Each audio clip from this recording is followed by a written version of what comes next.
por intermédio de Jesus Cristo, nosso Senhor. Sou grato a Deus por essa rica e maravilhosa oportunidade de estar aqui, e especialmente pela primeira vez, para poder falar alguma coisa da parte de Deus. Fique tranquilo, porque eu orei a Deus, eu pedi uma palavra e o Senhor me direcionou no Evangelho de João, no capítulo 14, seu versículo 22, 23 e 24. Um texto me chamou muito a minha atenção e eu gostaria muito de compartilhar com os irmãos. Agradeço a Deus pela vida do pastor presidente Jairo Santana, agradeço imensamente por sua vida, nós temos orado pelo seu ministério, e agradeço a Deus pela vida dos demais companheiros que estão à minha retaguarda. Deus abençoe no nome de Jesus.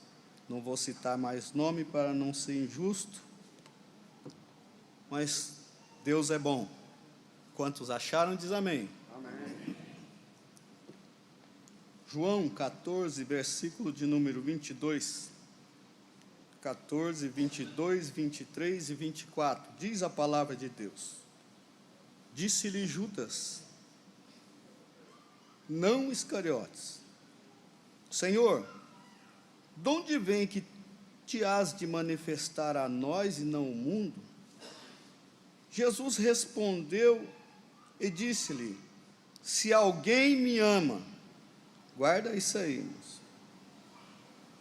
guardará a minha palavra, e o meu Pai o amará, e viremos para ele, e faremos morada com ele, ou nele morada.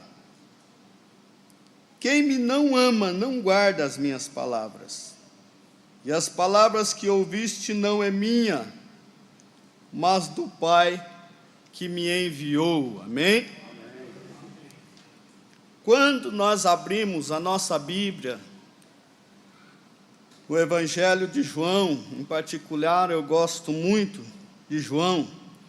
Eu posso também olhar para Mateus 26 e 27, Marcos 14 e 15, Lucas 22 e 23, que narra-nos a mesma história e trata-se da mesma reunião, compartilham da mesma visão, do mesmo ponto de vista, por isso são chamados evangelhos sinóticos.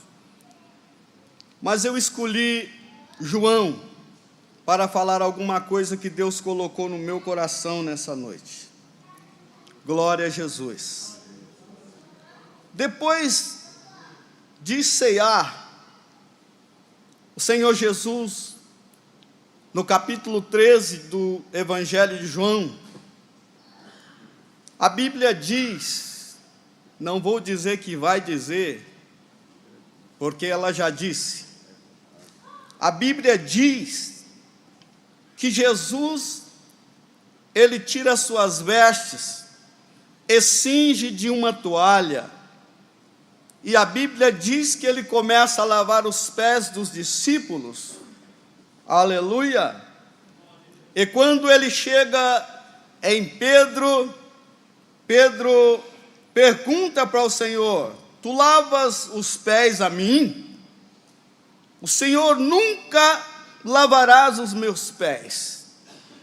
Ele achou um absurdo, ele ficou assustado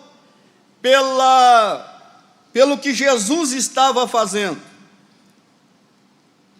Então, eu parei para observar esse versículo, quando Pedro fala para Jesus que Jesus não lavaria os seus pés, porque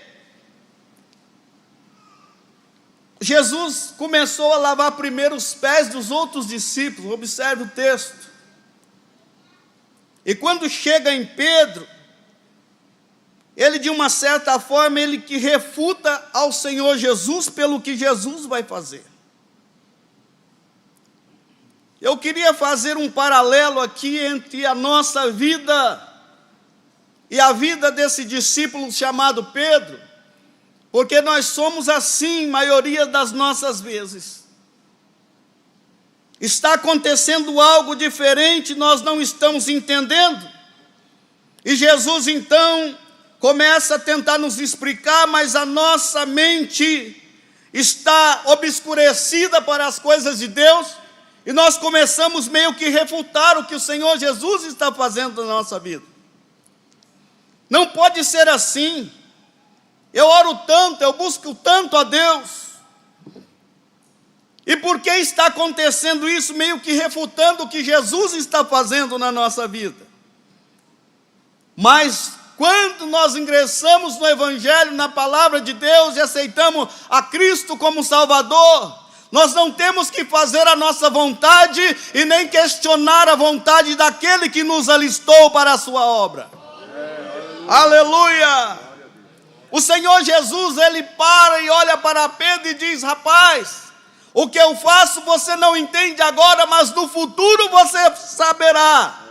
E Pedro continuou insistindo com Jesus: não vai lavar os meus pés. E Jesus então disse: se eu não lavar os teus pés, tu não terás parte comigo. Ai, mano. Tem gente que quando dá a mão, agora ele quer o pé, o corpo inteiro, né? Então lava meus pés, meus braços, minha perna, o meu corpo inteiro. Essa noite, se eu fosse dar um tema para essa mensagem, eu escolheria uma mensagem, pregaria subordinada ao tema uma noite de revelação, porque essa noite foi uma noite marcante na vida daqueles discípulos, e ela marca até hoje na vida da igreja, porque através desse capítulo, através dessa noite de revelação, o Senhor trouxe coisa obscura que nós não sabíamos e que hoje nós compartilhamos, e é por isso que nós estamos aqui, para glorificar o nome do Senhor. Aleluia! Glória a Deus! Pedro, ele ficou confuso: não, o Senhor não vai lavar os meus pés. Rapaz, deixa eu fazer o meu querer na sua vida.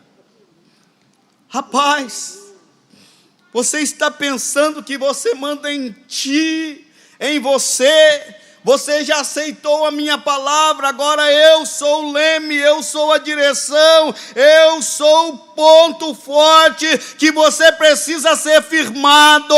Ei, aceita a minha condição para a tua vida nessa noite, porque o que eu tenho é muito melhor do que você imagina. Alemaiacaia súbica. Eu estou sentindo a presença de Deus aqui, meu irmão. Aleluia. Eita, lugarzinho gostoso é esse, hein?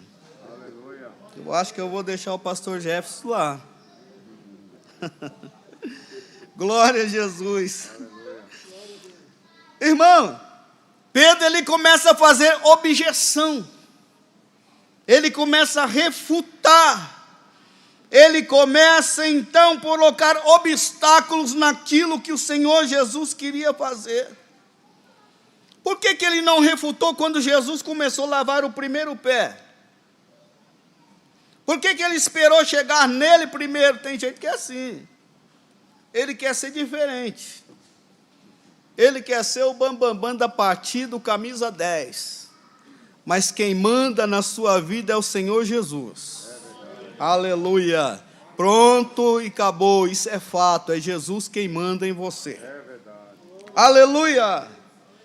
A segunda pergunta que eu encontro no capítulo 14, versículo 5. Alguém pergunta para o Senhor Jesus: Senhor, como saberemos o caminho? E Jesus, ele faz uma das maiores revelações que a Bíblia nos mostra. Jesus disse: eu sou o caminho, eu sou a verdade, eu sou a vida. O pastor Gilberto, saudoso, ele dizia: sem caminho não anda, sem caminho não se vai, sem caminho não se chega. Nós precisamos de um caminho para trilhar a nossa vida. E o melhor caminho você já encontrou quando você aceitou a Cristo como teu Salvador. Tem pessoas aqui nessa noite que era igual galo de briga, que não podia ver um homem que queria brigar. Mas graças a Deus o sangue de Jesus desceu sobre ele e ele está transformado para a glória do nome do Senhor Jesus. Ei, irmão, tem gente aqui no nosso meio que uma garrafa por dia de cachaça era pouca, mas quando o Senhor Jesus injetou o seu sangue, aleluia, hoje ela é nova criatura para a glória do nome do Senhor Jesus. Há caminhos que para o homem parece perfeito, mas o fim deles são caminhos de morte. A Bíblia diz: eu sou o caminho, a verdade e a vida. E sem verdade, irmão, a igreja, nós somos iludidos. Sem verdade, nós somos enganados. Iludido pelo mundo, enganado, aleluia, pelo pecado que nos rodeia de perto. Mas nós que somos salvos, como diz o apóstolo Paulo, somos a primícia do Espírito de Deus. Nós estamos aqui para a glória do Senhor Jesus e para glorificá-lo. Paz, eu gostei muito de um camarada na Bíblia, que ele falava as coisas sem rodeio. Era o tal do Tomé.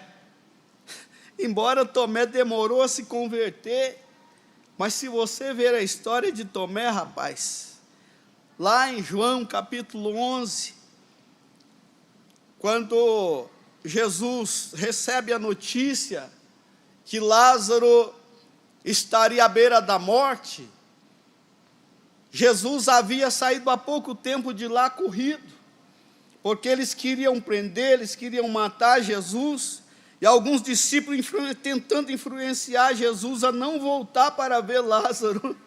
Não volta para trás não, porque eles queriam apedrejar o Senhor, queria te matar. Aí Tomé, ele tinha o sangue meio quente, ele falou: você quer saber de uma coisa? Vamos lá morrer com ele. Ele foi tocado de lá, então vamos juntos, vamos morrer com ele então. Esse mesmo Tomé, aleluia, oh glória a Deus, no final ele quis ver a palma das mãos do Senhor Jesus. Aí ele falou: eu só acredito se eu ver. E a Bíblia diz que as paredes estavam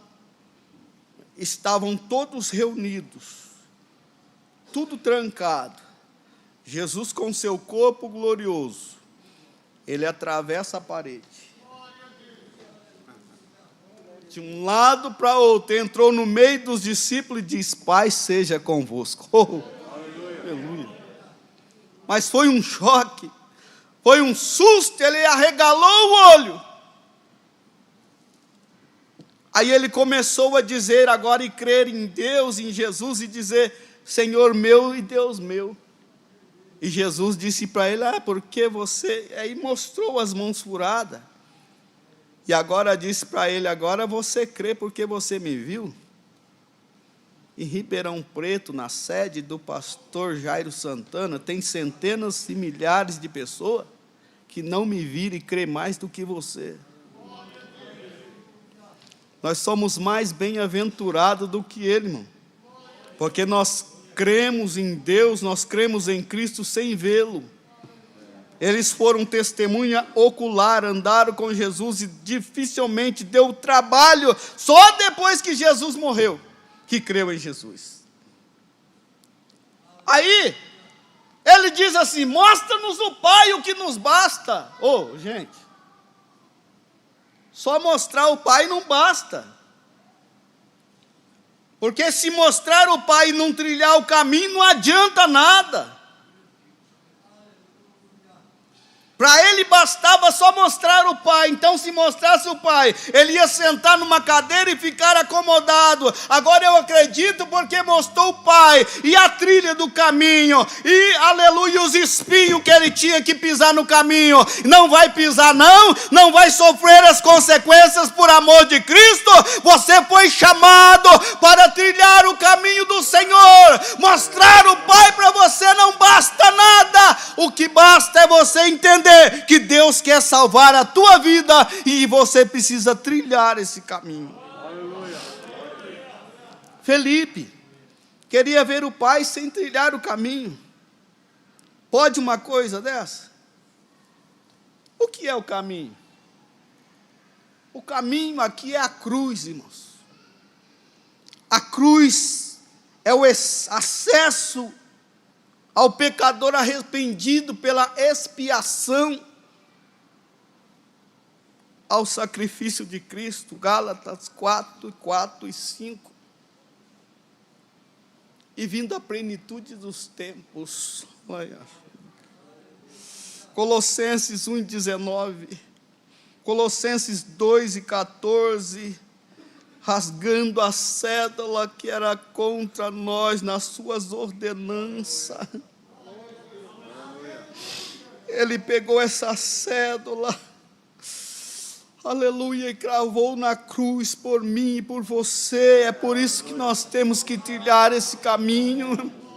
Nós estamos aqui não é por acaso, irmão. Se nós soubéssemos como é glorioso estar na presença de Deus, nessa noite, a partir de hoje, nós falaríamos para o irmão: pode descansar que eu vou orar até 2 horas da manhã. Às 2 da manhã você volta, eu vou descansar um pouco, porque é tão glorioso sentir a presença de Deus. E tem pessoas que falam: eu vou ceiar em casa, eu vou fazer tudo em casa, porque Deus está comigo. Mas Davi escreveu no Salmo dizendo que é aqui que o Senhor ordena a bênção, aleluia, na casa de Deus. Glória a Deus. Aleluia. Aleluia. Agora, a pergunta que me chocou no capítulo 14, e que eu estou emocionado, irmão, até agora, foi o versículo de número 22.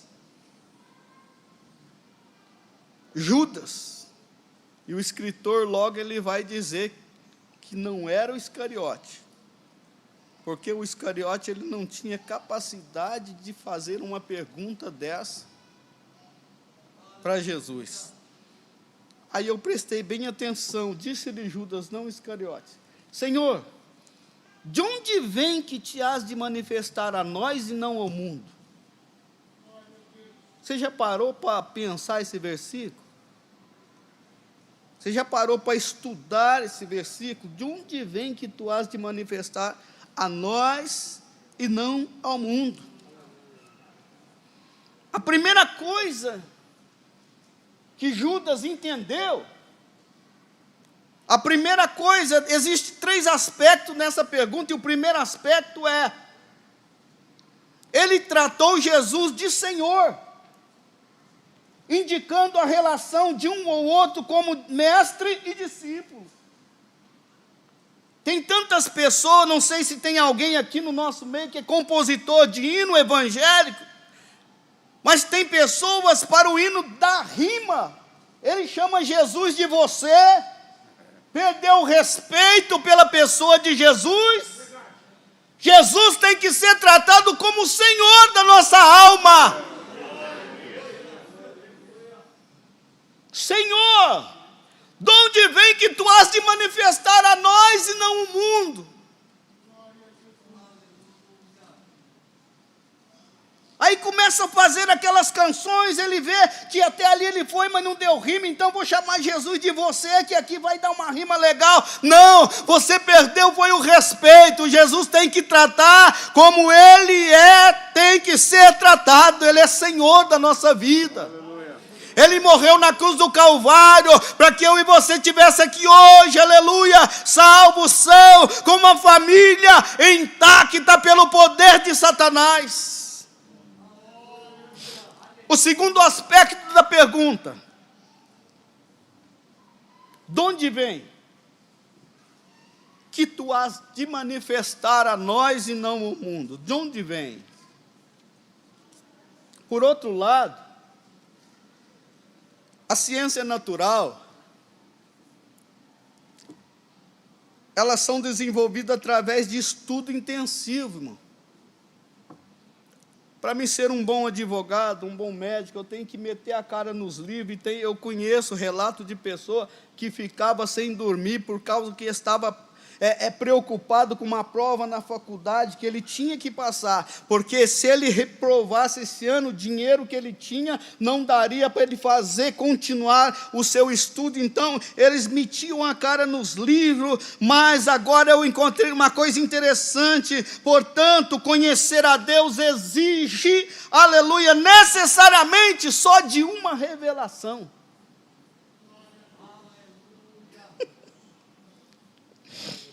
Eu fiquei assustado quando eu li essas coisas e Deus me revelou esse negócio. Necessariamente precisamos de uma revelação. E isso se vê na expressão de Paulo, 1 Coríntios 2, Romanos 1:17, que diz: porque nele se descobre a justiça, que é de fé em fé. E o apóstolo Paulo: porque nele se descobre a justiça de Deus, de fé em fé, como está escrito: mas o justo viverá pela fé. Não é a minha forma de pregar, mas eu estou um pouco arredio. Não é fácil pegar perto do presidente, não é? Então, eu falei, eu vou mudar de metodologia. O apóstolo Paulo também diz em 1 Coríntios capítulo 2, versículo 10, Deus nos las revelou pelo seu Espírito. Onde está? Mas Deus nos las revelou pelo seu Espírito, porque o Espírito penetra todas as coisas, ainda as profundezas de Deus. Isso é revelação de Deus para a nossa vida. Em Gálatas capítulo 1, versículo 12, ele diz: porque eu não aprendi com nenhum homem. Revelação não se aprende com homem, revelação não se aprende em reunião. Revelação de Deus se aprende buscando a Deus em oração. Revelação de Deus aprende caminhando, conhecendo, andando todo dia na presença dEle. E nós vamos aproximando, porque a Bíblia diz que o caminho do justo, a vereda, é como luz da aurora, que vai brilhando, brilhando, brilhando a cada dia, até virar um dia perfeito. Aleluia! Não recebi nem aprendi de homem algum, mas pela revelação de Jesus Cristo. E o terceiro aspecto da pergunta é que ele começou a entender que o Senhor, ele percebeu o fato da revelação de ser feita a um grupo seleto. Compreendeu? Você está achando que você está aqui porque alguém te convidou? Porque Jesus te selecionou para você ouvir essa palavra hoje. Talvez você até pensou que hoje ia ser um culto fervoroso, onde ia pular e bater palma. Eu até pensei também. Mas nós temos compromisso com a palavra de Deus, a Assembleia de Deus. E desde criança minha mãe falava: filho, lê a Bíblia e fala o que na Bíblia contém. Não tira nada. Não acrescenta nada, fala só o que está na Bíblia. Não te preocupa não, porque na época era uma briga de igreja, aí não sei o quê, um ensinava melhor do que o outro, era igual a Apolo, Paulo e o outro lá, companheiro dele. Não. A minha mãe dizia, o dia que você subir em cima de uma tribuna, fala só o que está na Bíblia. Então, a base dessa seleção que Jesus escolheu, se resume-se na palavra amor. Sem amor eu nada seria. Eu seria como um sino que tine. Aleluia. Resume na palavra amor. Amor ao Pai, amor ao Filho, amor produzido pelo amor de Deus. 1 João, capítulo 4, e o versículo 19, está escrito assim, que nós o amamos porque Ele nos amou primeiro. Olha lá. Glória a Deus. O teste da nossa fé, portanto, aleluia, se amarmos ou não a Deus, independente disso, você sabe muito bem que Deus te ama.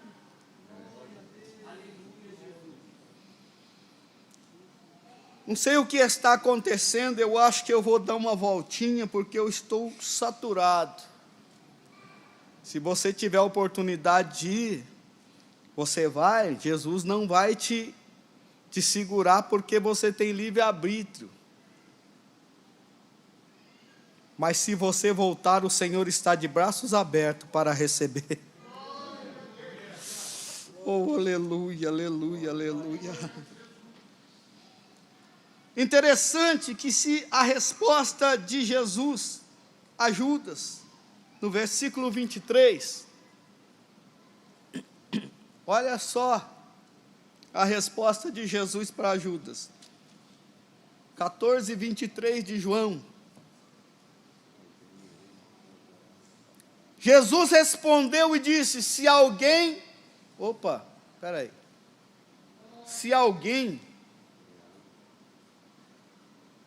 esse alguém, Jesus está usando um pronome indefinido. Está no singular.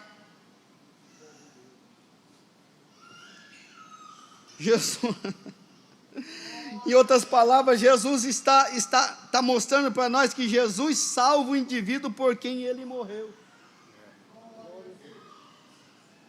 Aleluia. Imagina o tamanho desse amor, irmão, para Cristo resgatar a alma de um ser humano com a sua própria vida. Oh, aleluia! A resposta de Cristo nos mostra que a revelação se manifesta através do amor. Se eu tenho amor, eu vou ser bem-sucedido. Se eu tenho amor por Deus, eu vou ser abençoado. Se eu tenho amor pela minha esposa e pela minha família, eu vou ser abençoado e alcançado pela graça de Deus. Se eu tiver amor no meu trabalho, naquilo que eu faço, dentro da minha empresa, porque tem gente que trabalha em uma empresa, irmãos, e ele já está com o saco cheio. Estou a ponto de pegar o meu boné e ir embora. Não sente prazer mais no serviço que vai servir o patrão.